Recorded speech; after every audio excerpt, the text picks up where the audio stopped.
नमस्ते बच्चों, कैसे हैं आप लोग। आशा करते हैं बहुत अच्छे होंगे।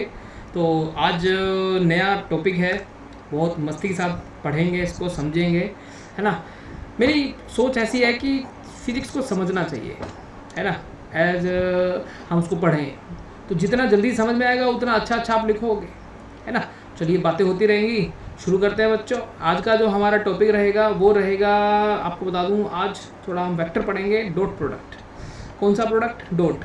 अभी तक आपने एडिशन करा मेरे साथ, आज हम पढ़ेंगे डॉट प्रोडक्ट। दो प्रोडक्ट होते हैं बच्चों, एक डॉट प्रोडक्ट होता है और एक क्रॉस प्रोडक्ट होता है, ठीक है। दोनों का मतलब क्या है, हम उसमें हमने जब एडिशन पढ़ा तो हमने दो वेक्टर को ऐड किया था, पैरेललोग्राम किया था, याद है। तो इसमें हम दो वेक्टर्स को मल्टीप्लाई करेंगे। डॉट और क्रॉस का मतलब क्या होता है, समय के साथ आपको पता चलेगा। तो सबसे पहले हम करते हैं डॉट प्रोडक्ट, ठीक है। इस सेशन में आज डॉट प्रोडक्ट का होगा, काफ़ी सारे क्वेश्चन करेंगे, बहुत सारे क्वेश्चन करेंगे। तो सबसे पहले शुरू करते हैं, थोड़ा सा फील करते हैं, ठीक है। देखो ऐसे मैं सीधा लिखूंगा तो आपको शायद कुछ समझ में आए कुछ ना आए, तो मेरी कोशिश रहती है कि आपको अच्छे से और क्लियर हो जाए हर चीज़। सपोज करिए, मान लीजिए ये भाई साहब एक ब्लॉक है, ठीक है जी, ओके, बहुत अच्छे, बहुत बढ़िया। मान लीजिए भाई साहब ये इसके आपने नीचे नहीं लगा दिए पहिए, और आपने इस पर फोर्स लगाई 10 न्यूटन। कितना लगाई? 10 न्यूटन, और ये चला भाई साहब 10 मीटर तक। तो कितना वर्कडन किया आपने? तो बच्चे बोले जी तो कोई दिक्कत ही नहीं है, वर्कडन क्या होता है, फोर्स इंटू डिस्प्लेसमेंट होता है। और फोर्स कितना लगाया? 10, डिस्प्लेसमेंट कितना हुआ? 10 मीटर। तो आंसर कितना आया? 100 जूल। सॉरी, कितना आया? 100 जूल। आया कि नहीं आया? चलिए भाई सब ठीक है, यहाँ बना लो थोड़ा सा अच्छे से ताकि आपको फील आ जाए। ओके, ठीक है ना। तो कितना लगाया? 10 न्यूटन, और कितना दूर तक गया? 10 मीटर तक। तो वर्कडन कितना आया भाई साहब इसमें? 100 जूल। सिंपल। अच्छा एक बात बताओ, जो आपने जिस डायरेक्शन में फोर्स लगाई उसी डायरेक्शन में गाड़ी जा रही है कि नहीं जा रही? बिल्कुल जा रही है। तो डायरेक्शन मतलब डिस्प्लेसमेंट भी उसी डायरेक्शन में हो रहा होगा, है ना। आपने कैसे किया? तो आपने बोला जी वर्कडन का फॉर्मूला होता है फोर्स इंटू डिस्प्लेसमेंट। हमें तो स्कूल में यही पढ़ाया गया है, बिल्कुल ठीक पढ़ाया गया है, बस थोड़ा सा अधूरा है ना। अब सोच के देखो, अगर मैं फोर्स लगाऊं इस पर ऐसे, इस डायरेक्शन में 10 न्यूटन, और आपसे पूछा गया कि भाई साहब आप इधर मान लो इधर तक वही दूरी 10 मीटर, क्या वर्कडन हुआ? अब बोला जी फोर्स तो लगा रहे उस डायरेक्शन में, तो भैया फोर्स वर्कडन किस बात का? मैंने बोला क्यों? क्योंकि भाई साहब फोर्स और डिस्प्लेसमेंट के बीच का एंगल कितना? तो बच्चे बोले जी तो 90 डिग्री है। मैं बोला अच्छा, क्या बात है। डिस्प्लेसमेंट की डायरेक्शन कहाँ है? इधर। जैसे कि आप सूटकेस उठा के लेके जाओ, फोर्स आपने ऊपर लगा रखा है और जा आगे रहे। तो यहाँ पे अगर देखा जाए, जो आपने फोर्स लगाई और जो भाई साहब ये हुआ, तो दोनों के बीच का एंगल कितना? 90 डिग्री, है कि नहीं। तो ऐसा वर्कडन कितना हुआ? 0, क्योंकि हमने पढ़ा है कोसाइन पे 0 होता है फॉर्मूला। तो भाई साहब इसका मतलब इसमें एक चीज़ और आएगी, थीटा फंक्शन आएगा। आएगा कि नहीं आएगा? अच्छा सोच के देखो, तीसरे वाले एग्जाम्पल में मान लीजिए मैं भाई साहब फोर्स लगाऊँ इस पर कुछ, तो ऐसे कैसे अभी दिखा देते हैं, देखिए ऐसे लगाइए, वही 10 न्यूटन, ठीक है जी। और आपने बोला जी ये इस डायरेक्शन में आगे मूव किया, 10 मीटर मूव किया भाई। तो बच्चे बोले जी फोर्स तो लगाई इस डायरेक्शन में। देखो एक सीधी सी बात है, हमने जो पढ़ाई की है भाई साहब, वो तो चाहे तो हम एक डायरेक्शन एक्स एक्सिस में पढ़ते हैं, या फिर वाई एक्सिस में पढ़ते हैं, या फिर जेड एक्सिस में पढ़ते हैं।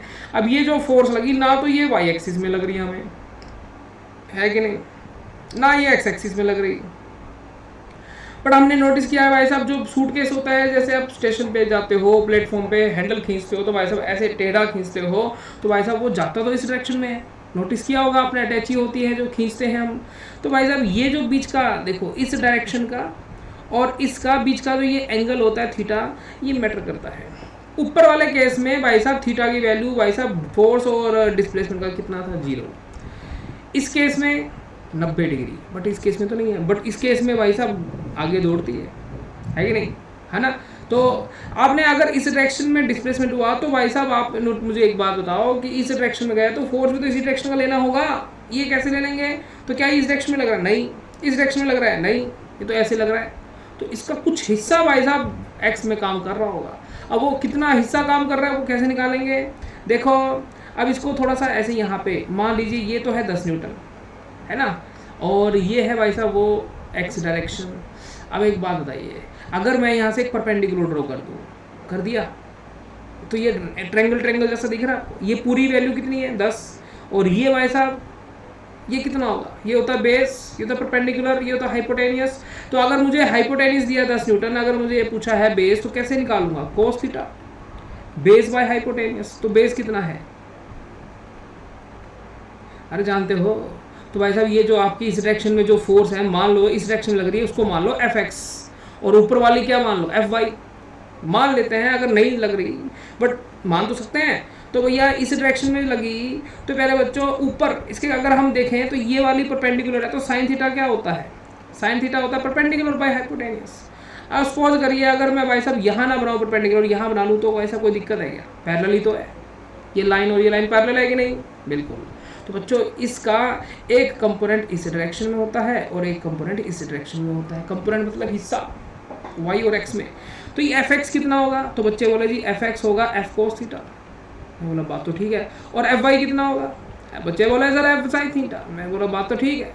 अब ये एफ साइन थीटा जो लगा, ये तो लगा भाई साहब परपेंडिकुलर डायरेक्शन में डिस्प्लेसमेंट के, देखो बट भाई साहब एक्स की डायरेक्शन में 10 न्यूटन कितना, इतना है ना। तो भैया ये जो एफ कोस थीटा ये जिम्मेवार है 10 मीटर ले जाने के लिए। तो बच्चों इसमें अगर हम दोनों को मल्टीप्लाई करें एफ कोस थीटा को और भाई साहब इस डिस्प्लेसमेंट को, तो भैया क्या आता है आपके आसपास, आपको क्या मिलेगा, वर्क, एनर्जी, है ना, जो आपने खर्च की, राइट। यहाँ तक कुछ बात समझ में आएगी। और एग्जांपल है, लॉजिक बहुत हैं देने को। मान लीजिए भाई साहब ये नॉर्थ है, ये साउथ है, ये ईस्ट है और ये वेस्ट है। मेरी गाड़ी में भाई साहब मैंने तेल डलवा लिया, ओके।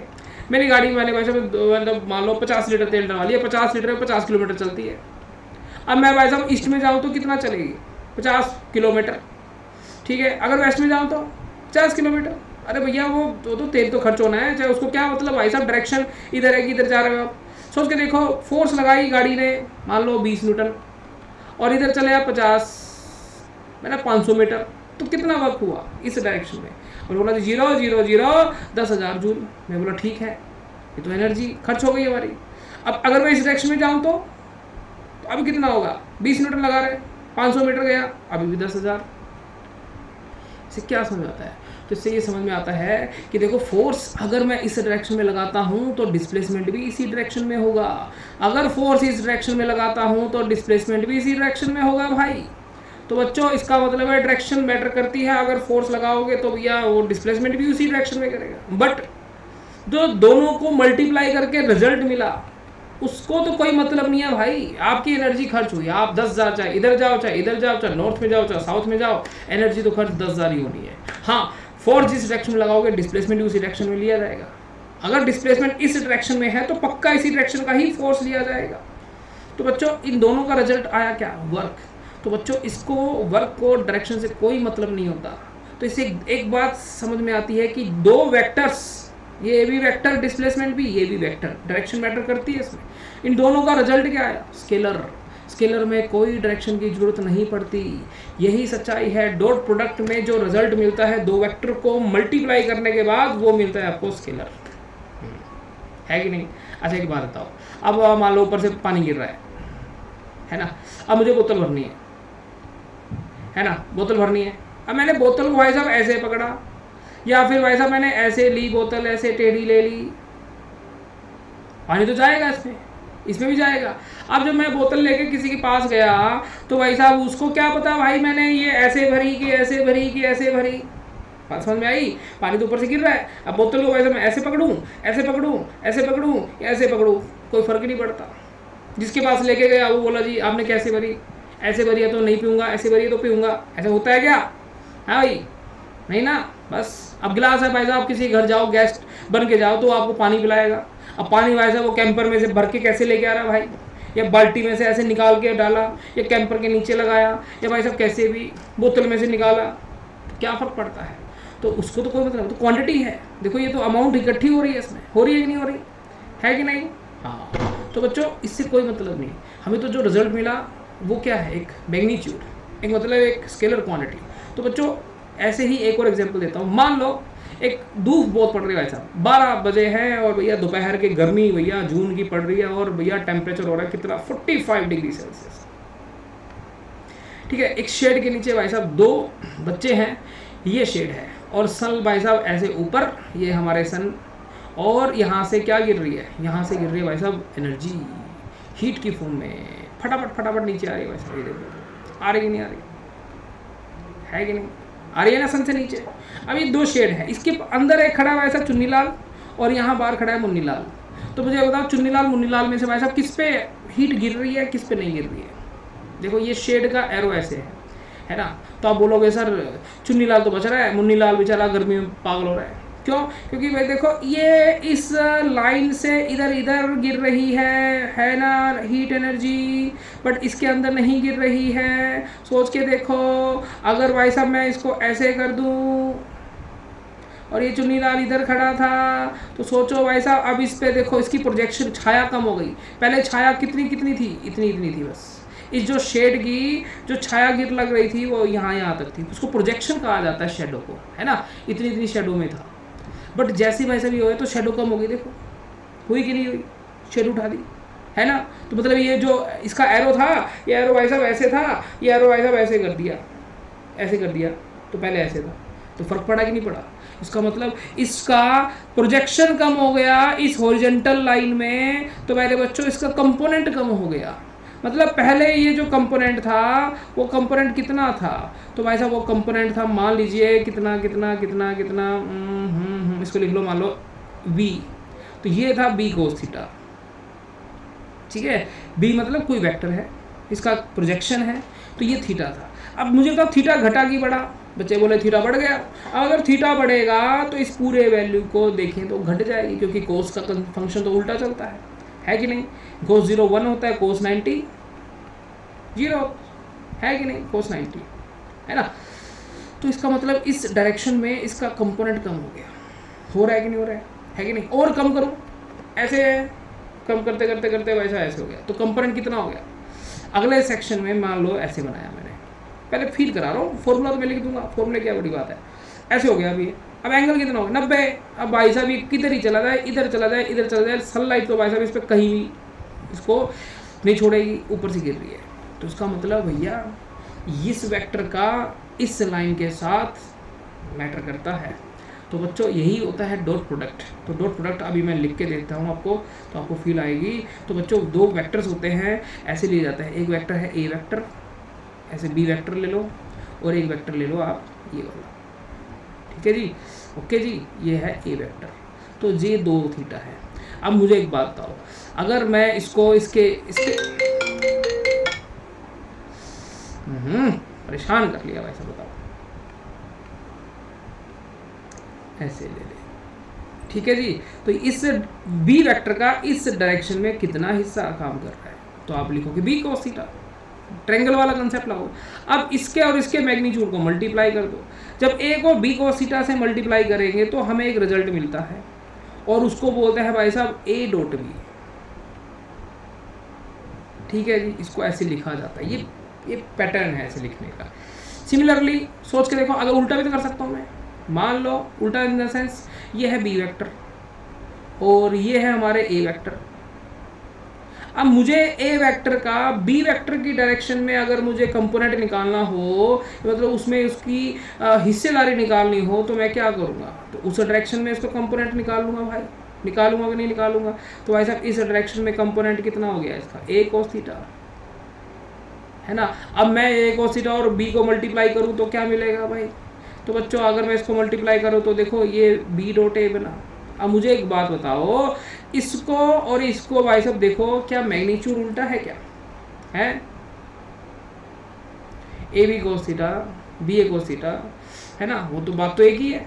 आप इसको ऐसे करें या ऐसे किया, तो ये भाई साहब ये आपका है एक प्रोडक्ट, इसको बोलते हैं डॉट प्रोडक्ट। तो बच्चों डॉट बोलते हैं इसलिए क्योंकि दोनों का जो रिजल्ट है वो कुछ नया चीज़ देता है आपको मैग्नीट्यूड की फॉर्मेट में। मतलब 2 वेक्टर्स मिले हैं बट उसका रिजल्ट स्केलर मिलता है, मतलब उसमें डायरेक्शन की जो पता ही नहीं चलता भाई साहब क्या डायरेक्शन थी, क्या था, क्यों था, कैसे था, है ना। बताया था ना गिलास वाला, राइट। तो ये बातें याद रहेगी। तो बच्चों ये इसका फॉर्मूला है। तो dot product is the product of 2 vectors, है ना, having result in form of magnitude. मतलब मैग्नीट्यूड की फॉर्म में आपको रिजल्ट मिलता है, और यही आपका डॉट प्रोडक्ट होता है। इसको याद रखिए। ये जैसे कि मान लो ये अगर मैं आपको बोलूँ सपोज दैट ये मान लो ये है फोर्स, और भैया ये है इस डायरेक्शन में इसका डिस्प्लेसमेंट। तो बच्चों इसमें अगर आप देखेंगे तो F क्या चीज़ है, ठीक है बच्चों। और ये इस डायरेक्शन में अगर ध्यान दीजिए, इस डायरेक्शन में ये जो डिस्प्लेसमेंट है इसको मान लो आप ए वेक्टर। कंपेयर करो थोड़ा सा, आसान है, कुछ मुश्किल नहीं है, 1-2 बार में आपको आइडिया आ जाएगा। तो एफ और डी क्या है, एफ मान लिया ए वेक्टर, डी मान लिया बच्चा बी वेक्टर। अब ये तो फॉर्मेट है, फॉर्मेट तो किसी भी क्वेश्चन में है ना, किसी भी लेवल पे आ सकता है, राइट। तो ये बच्चों ये डॉट प्रोडक्ट है। अब इसके कुछ एग्जांपल होते हैं, मैं आपको बताता हूँ, है ना। पहले तो हमने इसको आइडिया लिया, फिर हमने इसको फॉर्मेट लिखा। दूसरा भाई साहब जो ये पॉइंट है वो है एग्जांपल। इसके एग्जांपल तो एक तो मैं दे ही चुका हूँ आपको। पहला एग्जांपल क्या है, ए एग्जांपल वर्क। वर्क क्या होता है, एफ डॉट डी, ठीक है जी, ओके। और इसको लिखा जाएगा तो क्या लिखा जाएगा, F d cos theta, right. एक क्वेश्चन करके दिखाता हूँ आपको। मान लीजिए एक वेक्टर है भाई साहब, एफ इस डायरेक्शन में काम कर रहा है। मान लो एफ की वैल्यू है कितने 15 न्यूटन, और ये एंगल है 60 डिग्री, ठीक है जी। और ये जो ब्लॉक है ये यहाँ से यहाँ पहुँच गया कितना, 50 मीटर। तो आपसे पूछा कि कितना वर्क हुआ, तो आपने बोला जी फोर्स तो इस डायरेक्शन में लग रही है 15 और 50 ये है, और इनके दोनों को बीच का एंगल कितना, cos 60। cos 60 कितना होता है बच्चों, 1/2। तो you will get work done कितना होगा, 15 × 50 डिवाइड बाई 1/2, सॉरी डिवाइड है ना, डिवाइड बाई 2। तो इसको डिडक्ट कर दीजिए, तो ये आंसर आ जाएगा, है कि नहीं। 25×75, और ये हो गया भाई साहब 25, तो ये कितना हो गया भाई साहब, कर लो भाई। तो ये हो गया मेरे बच्चों, ये हो गया भाई साहब 5, है ना, और ये हो गया भाई साहब 325, ठीक है। गलती तो नहीं भाई, देख लेना कैलकुलेशन में। ये तो हो गया पहला एग्जांपल। एक और एग्जांपल होता है जिसको बोलते हैं इलेक्ट्रिक फ्लक्स और मैग्नेटिक फ्लक्स, है ना। बी एग्जांपल इलेक्ट्रिक फ्लक्स, ठीक है, ये लिख सकते हो आप। और सेकंड वन अलग से क्यों लिखूँ, इसको यही लिख देता हूँ, मैग्नेटिक फ्लक्स, राइट बच्चों। तो बच्चों ये इलेक्ट्रिक फ्लक्स और मैग्नेटिक फ्लक्स का फाई ई से रिप्रेजेंट किया जाता है, एक फॉर्मूला है, अभी शायद आपको समझ ना आए, ई ए कोस थीटा, ठीक है, ओके। सपोज दैट मान लीजिए इलेक्ट्रिक फील्ड लाइंस है, ठीक है भाई। ये एक पाइप है, ऐसे ऐसे बना हुआ। आपको बता दूँ एरिया वेक्टर क्वांटिटी होती है, क्या होती है, वेक्टर क्वांटिटी। तो बच्चों वेक्टर क्वांटिटी का मतलब उसका डायरेक्शन मैटर करता है। ये अगर इधर से देख रहे हो तो इसका एरिया वेक्टर इधर है, इस वाले होल का एरिया वेक्टर इधर है, ये है तो पाइप। अब जितना अंदर घुसेगा उतना बाहर निकला। मान लो 10 लीटर पाइप में एंटर कर रहा है तो 10 लीटर तो निकलेगा, बट अगर इस पाइप को ये पानी इधर से आ रहा है, मान लो वाटर जेट है, अब मैं इसको ऐसे कर दूँ तो क्या इसमें से कुछ आ रहा है क्या, नहीं। मान लो ऊपर झरना गिर रहा है, अगर मैं ऐसे करूँगा तो कुछ घुसेगा बोतल में, है कि नहीं। अगर मैं ऐसे कर दूँ और इसको, है ना, ऐसे कर दूँ तो कुछ जाएगा, बट अगर मैं ऐसे कर दूँ तो देखो क्या इसमें कुछ रिजल्ट आ रहा है क्या, नहीं आ रहा। तो ट्रिग्नोमेट्री का कौन सा फंक्शन है जो भाई साहब रिजल्ट 0 दिखाए, क्योंकि ये तो है नीचे जा रहा है इलेक्ट्रिक फील्ड लाइंस, और एरिया वेक्टर कहाँ है इसका, इधर। तो दोनों के बीच का एंगल कितना हो गया, 90 डिग्री। तो 90 डिग्री में रिजल्ट तो 0 आ रहा है भाई, कुछ नहीं आया, कुछ घुसा ही नहीं पानी इसमें। तो इसका मतलब थीटा कौन सा ट्रिग्नोमेट्रिक फंक्शन लेना पड़ेगा जो 90 में 0 दिखाए। इससे एक और चीज़ प्रूफ होती है, देखो कोस थीटा कोस 90 0 होता है। ये भी आपको एक बताता है इस चीज़ के बारे में, फील की जाती है चीज़ों को, है ना। ऐसे ही मैग्नेटिक फ्लक्स होता है, इसको रिप्रेजेंट करते हैं फाई बी से। इसमें आएगा मैग्नेटिक फील्ड, बी ए कोस थीटा। ये आप 12th में पढ़ोगे मेरे साथ, अभी आएगा आगे। इलेक्ट्रिक फ्लक्स भी पढ़ाऊंगा। मेरा एक 12th का अल्फा सीरीज चल रहा है और एक इरोडो की सीरीज चल रही है ना। कोई भी आपका डाउट हो तो आप कमेंट सेक्शन में डालिए, हम बिल्कुल उसको सोल्व करने की कोशिश करेंगे बच्चों, ठीक है। चलिए यहाँ तक क्लियर हो गया, ये इसके एग्जाम्पल हैं, राइट। एक और होता है इंस्टेंटेनियस पावर। इंस्टेंटेनियस पावर इसका फॉर्मूला होता है एफ डॉट वी, ध्यान दीजिए, एफ डॉट वी। अब बच्चा कहता है सर ये कैसे कहाँ से आ गया, तो वर्क पावर का फॉर्मूला तो जानते हो आप, वर्क डन बाय टाइम। मान लो एक इंजन है, गाड़ी है, आप चला रहे हो भाई साहब, है कि नहीं, और ये गाड़ी भाई साहब फोर्स लगा रही है कॉन्स्टेंट, तो वेलोसिटी है कुछ, इसकी फोर्स होगी तो वेलोसिटी आएगी।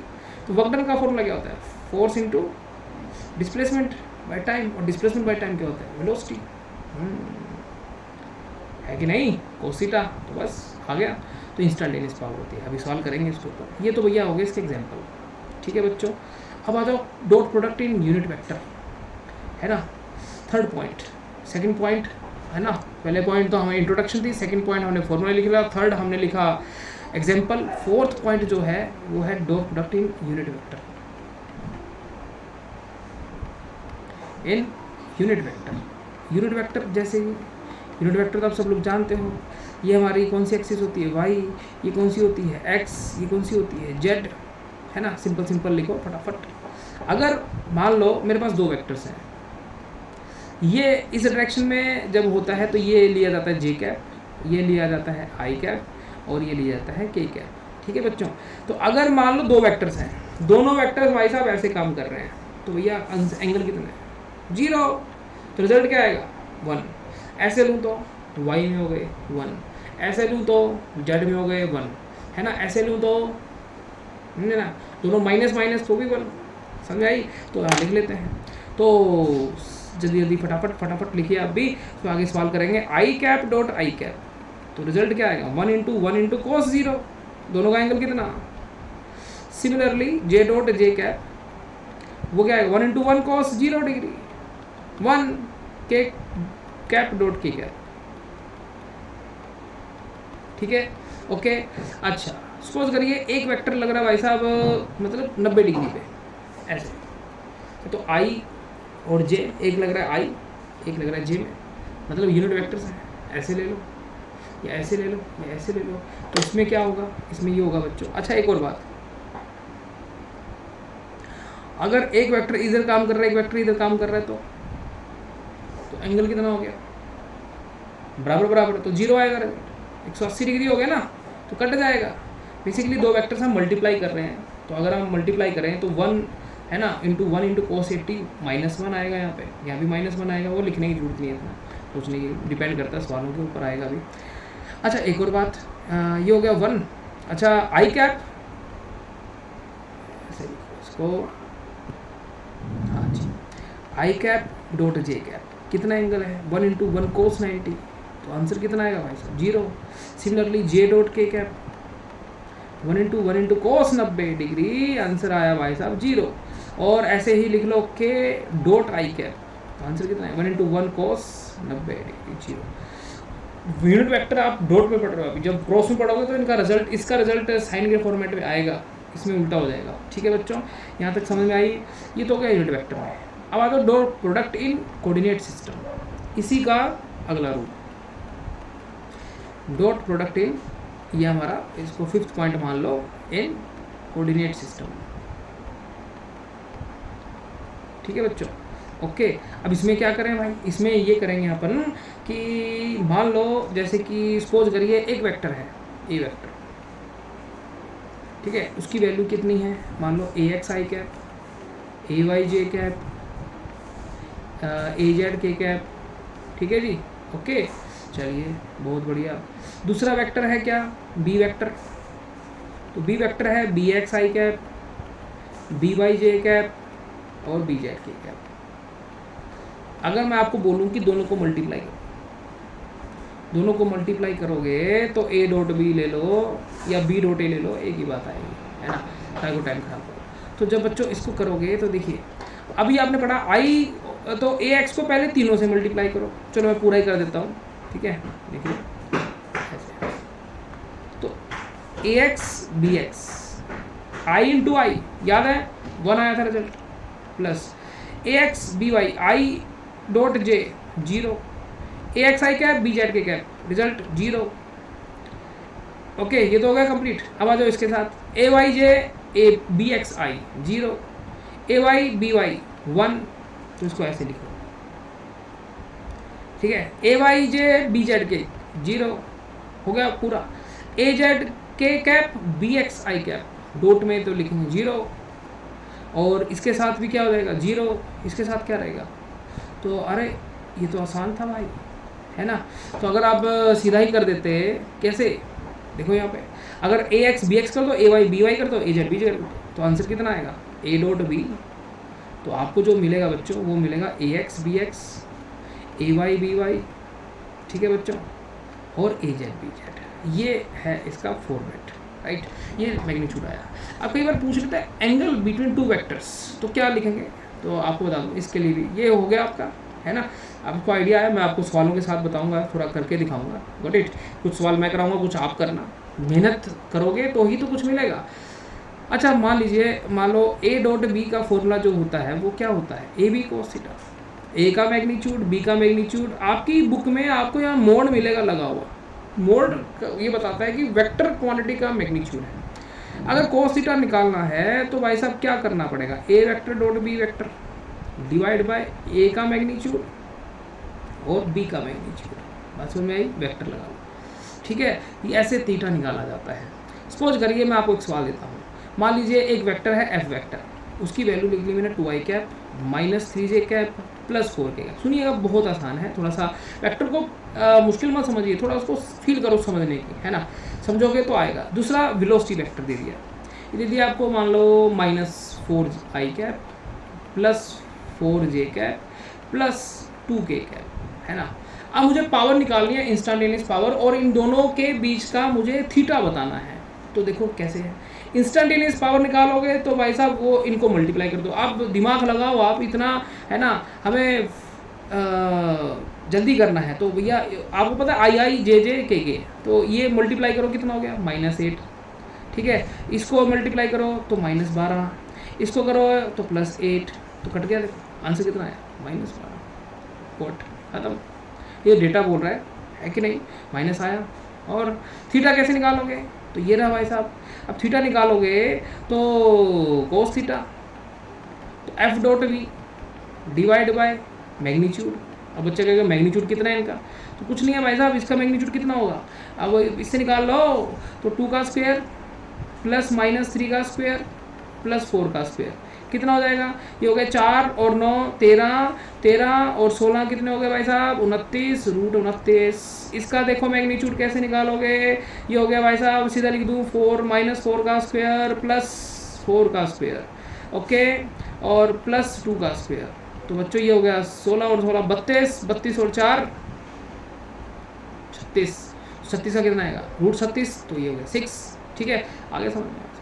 अब ये तो आपने मल्टीप्लाई कर ही लिया भाई, ये तो कर रखा है यहाँ पे देखो, तो ये कितना आएगा -12 डिवाइड बाय √29 × 6। लो भाई थीटा आ गया। अब जो भी आंसर आएगा आ जाएगा।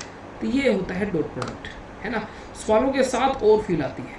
अब मैं आपको कुछ क्वेश्चंस आपको देता हूँ, है ना, उनको देखिए, करिए, मिलकर करते हैं सोल्व। ठीक है बच्चों, चलिए तो एक सेकेंड इस पर आइडिया ले लीजिए एक बार। चलिए मैं आपको पहला क्वेश्चन एग्जाम्पल आपके सामने दे रहा हूँ, इसको ट्राई करिए, है ना, वीडियो पॉज करिए, इसको देखिए आता है कि नहीं।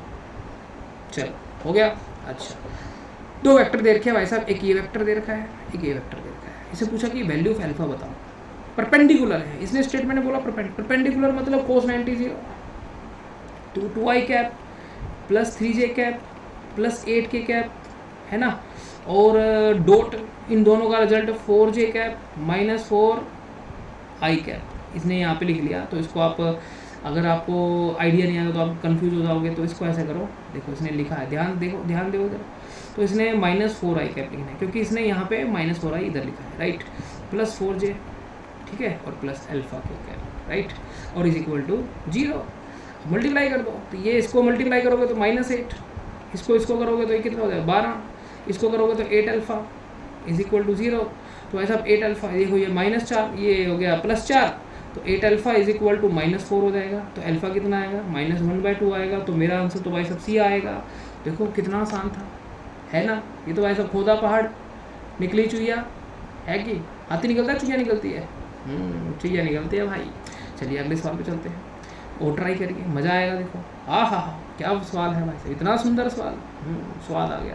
अरे तो टाइम पास क्वेश्चन भाई साहब, F1 vector dot F2 vector, अब कुछ भी हो भैया, हमें क्या मतलब, इन दोनों को मल्टीप्लाई करना है। तो भाई साहब बच्चे बोले जी इसमें क्या है, तो time pass F2i cap plus 5k cap और dot 3j cap plus 4k cap. ये तो बहुत ही आसान है वैसे, मल्टीप्लाई कर दो, ये हो गया 6, ये कितना हो गया 20, अरे 26, खत्म, खल्लास, सन्नाटा। ये तो आसान था। चलिए अगला सवाल देखें, चलो अगले सवाल पे।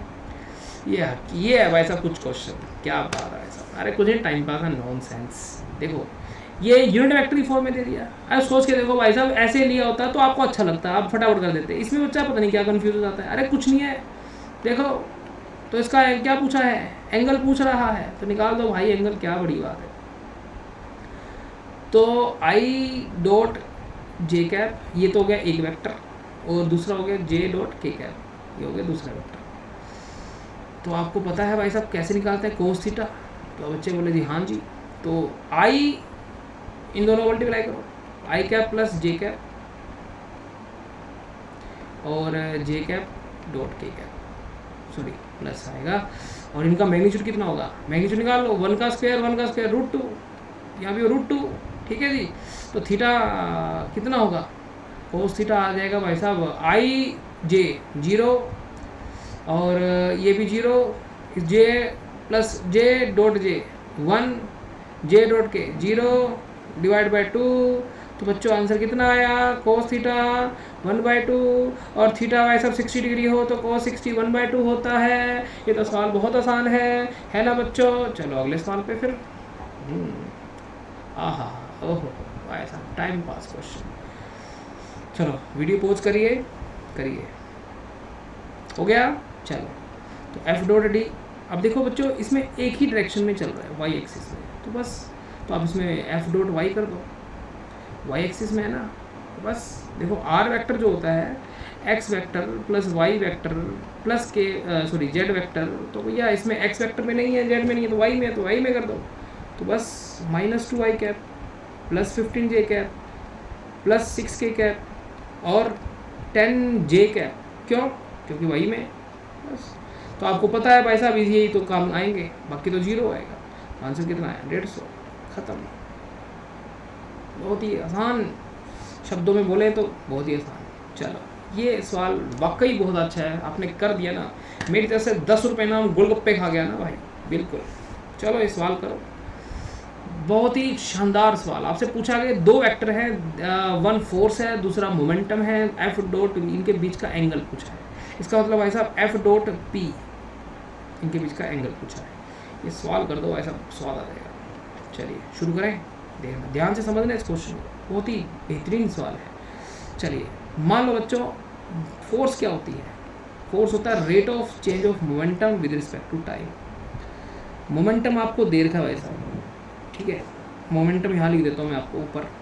तो मोमेंटम जो दे रखा है पी वेक्टर, वो दे रखा है आपको 2 cos T I cap plus 2 sin T J cap, क्योंकि ये y में दे रखा है और ये x में दे रखा है। समझ में आई? अगर आप फोर्स चाहते हो तो फोर्स कैसे निकलेगी, तो इसको इसमें रखना पड़ता है। तो ध्यान से देखिए, 2 cos T I cap, T लिख लो, और 2 sin टी जे कैप, ठीक है, डिवाइड बाई डी टी। तो बच्चों cos टी का डिफ्रेंशिएशन करोगे आप तो भैया माइनस में आता है, -2 sin टी, है ना, आई कैप, राइट, ओके। और साइन का डिफ्रेंशिएशन करोगे तो ये आएगा 2 cos टी जे कैप। एक सेकंड, थोड़ा सा इसको साफ करके लिख दूँ मैं, 2 cos टी जे कैप, ठीक है जी। ये आ गया भाई साहब आपका एफ वेक्टर, क्लियर। ये अब दोनों को अगर आप मल्टीप्लाई करोगे तो ध्यान से समझो इसको, तो ये वैल्यू आपने लिखी -2 sin टी। आप खुद बोलोगे सर वाकई आसान क्वेश्चन था, लिखने में एक सेकंड बच्चों,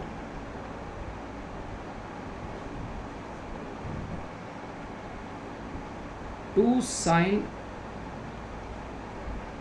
टी आई कैप, ठीक है, और plus 2 cos T J cap, और पी वेक्टर कितना है ये ऊपर लिखा हुआ है, कितना है 2 cos T I cap plus 2 sin T J cap, है ना।